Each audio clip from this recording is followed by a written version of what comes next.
Mais ce qu'il faut bien comprendre, c'est qu'il y a vraiment un malaise entre la base et les directions. Les militants ne ménagent pas leurs critiques. Il y a une demande d'action, d'unité, et il y a vraiment maintenant un malaise sérieux qui s'est installé entre la base et les directions syndicales.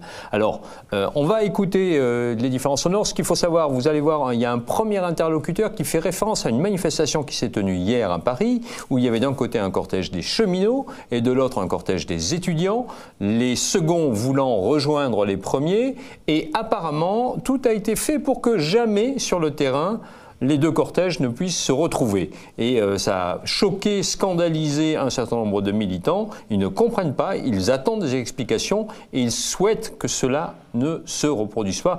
Ils exigent que cela ne se reproduise pas. On regarde immédiatement le reportage que nous avons tourné hier avec Virginie Crécy. Manu Macron, ferme ta gueule! Manu Macron, ferme ta gueule! Manu Macron, ferme ta gueule! Et moi, ce que je veux dénoncer aujourd'hui, et qui est pas normal, c'est qu'il y avait une manif d'étudiants et de l'éducation derrière. Ils étaient 500 mètres derrière nous. Et ce qui s'est passé, c'est que le rassemblement Perger n'a pas voulu se mélanger à la manif. Donc il y a un collègue de Châtillon qui a justement parlé avec le secrétaire général de la CGT qui a organisé le Rachid, qui est là-bas. Donc qui a organisé ce rassemblement sur Perger. Et en gros, on a le droit à toutes les excuses possibles. Ils n'ont pas le même parcours, ils n'ont pas le même parcours, ils veulent pas. Enfin voilà, bref, c'est deux manifs différentes apparemment. Donc ce qui s'est passé, c'est que ce rassemblement Perger s'est un peu découpé en deux parce que on a organisé un cortège, on les a attendus pour les rejoindre. Parce que déjà, ça la fout mal un peu un rassemblement Perger comme ça. Qui se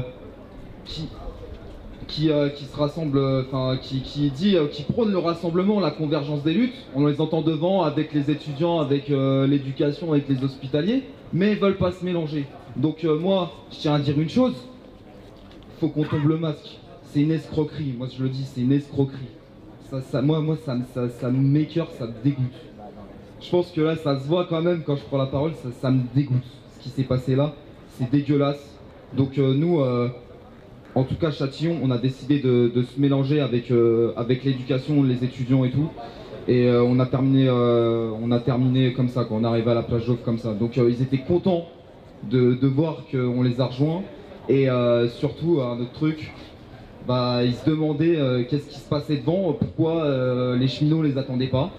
Donc je pense qu'aujourd'hui, faut tomber le masque et faut mettre fin à cette escroquerie. Merci.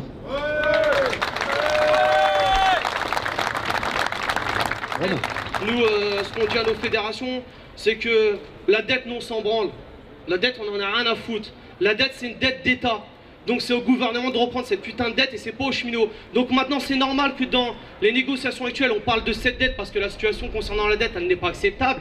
46 milliards de dettes. Mais par contre, il est hors de question que les cheminots vendent le statut, du moins donnent le statut ou donnent quoi que ce soit ou acceptent la régression sociale en échange de la dette. Parce qu'on a été inquiets par rapport aux dernières déclarations qui sont sorties dans les journaux de certaines fédérations syndicales où on mettait en avant la dette et on nous expliquait, certains militants, du moins certains représentants syndicaux disaient qu'en fin de compte il y avait peut-être une porte de sortie avec la dette. Si la porte de sortie, c'est une reprise de la dette en échange du statut ou de la régression sociale, nous on considérera que les cheminots grévistes ont été trahis. Donc c'est hors de question que les fédérations vont négocier sur ce type de négociation. Vous êtes venu représenter donc les post-types à cette AG Intergare. Pourquoi est-ce que vous vous êtes joint aujourd'hui au mouvement ? Nous, dans les Hauts-de-Seine, en fait, on est en grève depuis le 26 mars, en grève reconductible, sur 8 centres. D'abord pour nous opposer au licenciement d'un représentant syndical, mais également sur nos conditions de travail. Donc pour nous, aujourd'hui, c'est tout à fait normal, évident, d'être avec l'ensemble des travailleurs qui se bagarrent et qui sont en grève. Si on veut véritablement mettre à mal la politique de Macron, il faut arrêter les dispersions et l'éparpillement des dates de mobilisation et de grève.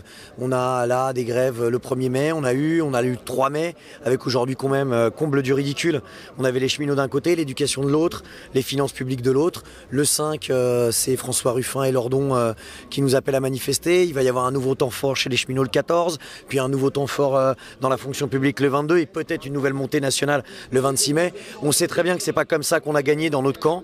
À chaque fois qu'on a gagné en 95, en 36, en 68, c'est parce que y avait un appel clair et déterminé de la part des directions syndicales à la grève, à l'amplification de la grève et à la généralisation de la grève. Oui, aujourd'hui, la question de la grève reconductible, c'est pas possible d'esquiver ce problème-là si on veut gagner. Voilà, la stratégie perdante des journées d'action, des journées saute-moton, de chaque corporation qui bagarre de son côté, on a perdu en 2003, on a perdu en 2006 et on a perdu en 2016. Donc aujourd'hui, ce qui est important et fondamental, c'est qu'on tape tous sur un même clou au même moment à travers de la grève reconductive avec nos assemblées générales.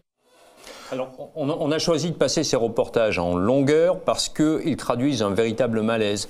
Écœurement, trahison, c'est dégueulasse, on veut l'unité. Voilà ce qu'on nous a dit, répété, souligné. Et ça, c'est pas 3 personnes, c'est l'ensemble des participants qui étaient là, qui rapportaient ça, parce que c'était les représentants des différentes assemblées générales qui sont tenues dans différentes gares, qui étaient là. Et c'est le même cri du cœur, ils veulent une initiative commune.